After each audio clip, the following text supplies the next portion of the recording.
right. Our next business for City Council is the opposition to SP 54, and we have Darren.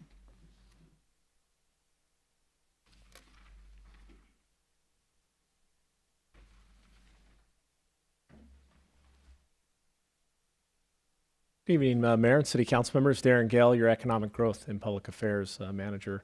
At your last council meeting, you had a discussion related to SB 54, which is commonly referred to as the Sanctuary City Law. As a result, we have brought back before you a resolution in opposition to SB 54. If you have any questions specifically related to the resolution, I could answer them. But I believe your direction at the last City Council meeting was clear to bring back a resolution in opposition of Senate Bill 54, and the California Values Act is the title, but commonly referred to as Sanctuary City Law. Okay, thank you. Any questions for Darren? No? Okay, I do have a couple of speaker cards here for item 18. We have Richard Craig.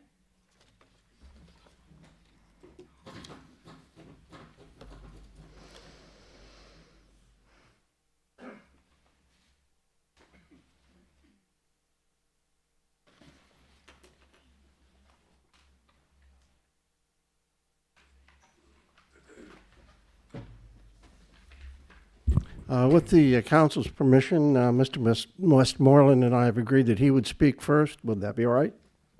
Absolutely. Thank you.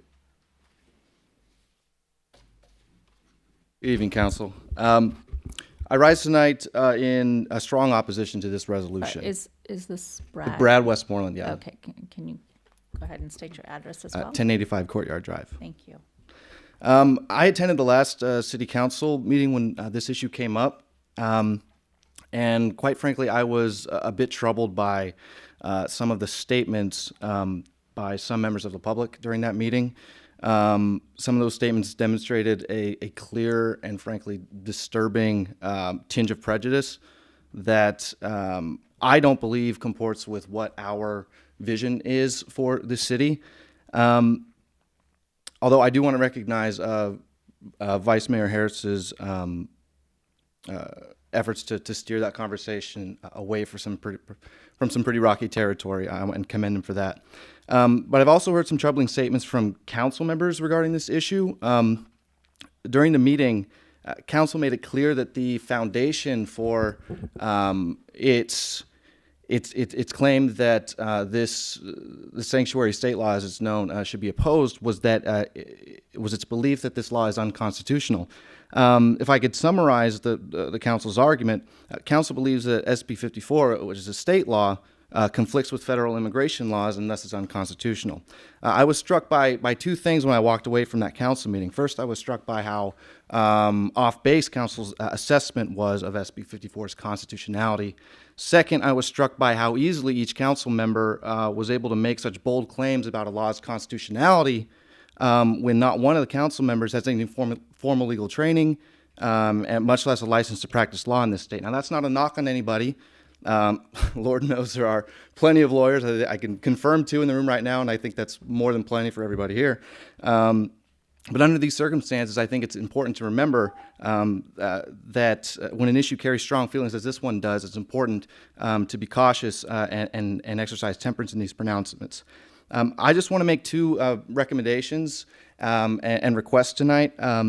First, I think it would be a great idea to postpone the vote on this resolution. I think the members of the public deserve more time to think about this, and the fact is, whether you vote tonight, whether you vote on this resolution a month from now or a year from now, the practical effect that it is going to have if it is passed is going to remain the same, and that effect is zero. It's not going to have any practical impact on whether this law is carried out.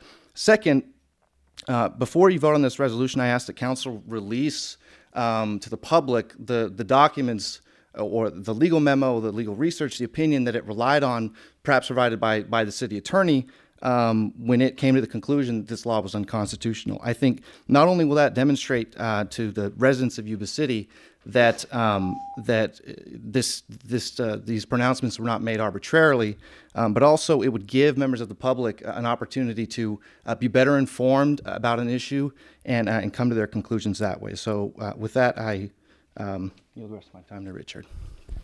I will respond just one moment to that. It was based upon independent reading of things. The staff had nothing to do with feeding us anything at all. In fact, they avoided it. So it was all completely based upon our own personal decision and direction to go. Yes, it is more about public safety, but I still stand with the general approach that I had. So I will stand on that. Can I respond to that, or I just want to say that you know We already know what your thoughts and opinions are. You were very clear. Well, I understand, but the public safety argument I understand, but the fact is, when this was brought up at the last council meeting, the constitutionality issue was a central theme during that meeting. I think I was Before your much more comments. the strongest of all on that opinion. Okay. So I Thank you for your responded. comments.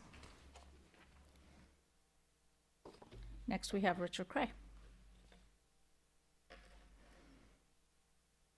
Thank you. My name is Richard Cray, 2160 Live Oak Boulevard, here in Yuba City. And I'd just like to echo the request that Mr. Westmoreland made, that the council, in all prudence, ought to make public the opinion of the city attorney as to the constitutionality of Senate Bill 54, because I think a reasoned, cautioned approach might be a good idea here in an area that is so heated with rhetoric on both sides. And I don't think that it would be out of line for council to postpone a vote on this until the public has had an opportunity to take a look at what the council is using as the basis of its reasoning. So I would like to ask again that the council postpone a vote on this tonight. Thank you. Thank you. All right, we'll go ahead and close it out. Bring it back to the council for any comments, concerns. Through the mayor. Uh-huh. As a point of reference, I spoke to the oath of office. There are three things that are in the oath. One is to follow the federal law, the state law, and local laws and ordinances. They are purposely put into the oath of office in that order because of their dominance over one another. The information that I relied upon is that of our attorney, U.S. Attorney General, Mr. Sessions, who is taking action against the state of California pursuant to this legislation. I believe that when the U.S. Attorney says that they are willing to file this and let a higher court decide, and our action follows just to say that we oppose it, is simply a prudent action for a community that sees ourselves as those that abide by the laws. We're not going to shelter anyone, treat anyone any differently.